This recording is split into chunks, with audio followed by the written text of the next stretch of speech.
Today, let's review some knives.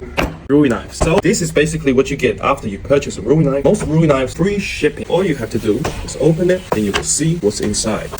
Due to all of our steels have higher carbon content, so it's either foam or a plastic seal around the knife to protect against moisture. And for this generation 3, because it's super sharp, all the knives out of the box are super sharp, comes with a rubber guide to make sure the edge is covered, doesn't stab through the boxes or hurt somebody. Put that aside. That's the copper. This is the smaller one, the patty/utility. Same thing, rubber guide in the knife itself. Boxes, all of our Damascus series, we use this sort of boxes. Rui logo here. I like something that's simple. In the future, we're gonna be changing these sort of boxes. Look texturized in the picture, but in hand, it just doesn't feel so nice. So fuck it. I like this sort of one. So pretty confident. Rui logo here. Tip in. Do it slowly. 3, 2, 1.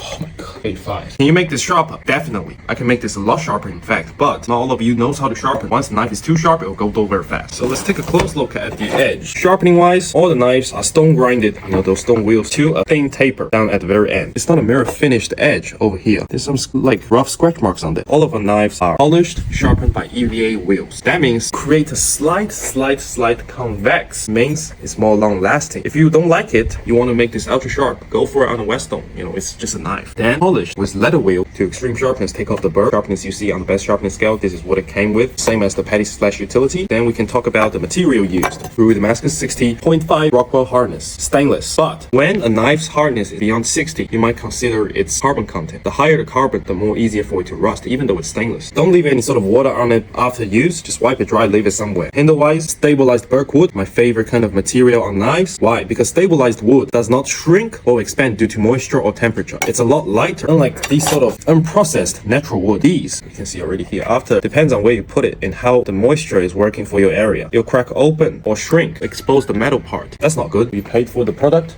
it should last. We have the tang here. This is G10. We have to select a very strong material for this part of the knife, because if I just use any sort of wood here, this comes in contact with your hand, and sometimes even, say you slide the knife across, if your bench top is stainless or even marble, this will get fucked very easily. Then it's the cherry on the top of this sort of generation, the fittings. 2 reasons for the fittings. First, it looks a lot better. So we've got 3 sort of fittings: copper, silver, titanium. Copper wise, it is matte finish, real copper. This is full bar of copper, matte finished. Silver wise is titanium with brushed finish. Titanium wise, still titanium with burnt blue finish. And it also adds grip. So how we hold the knife: hinge grip at the logo, do up and down or rocking, depends on you. These 3 fingers, once we just wrap around the knife handle, your fingers can hook the copper fittings. More grip, the better. Balanced right here. The more balanced the knife, the less tiring your wrist. Thin knife, balanced knife, sharp knife is a good all-purpose knife. And that's our new Damascus Generation 3 patty/utility and the Western Gyoto.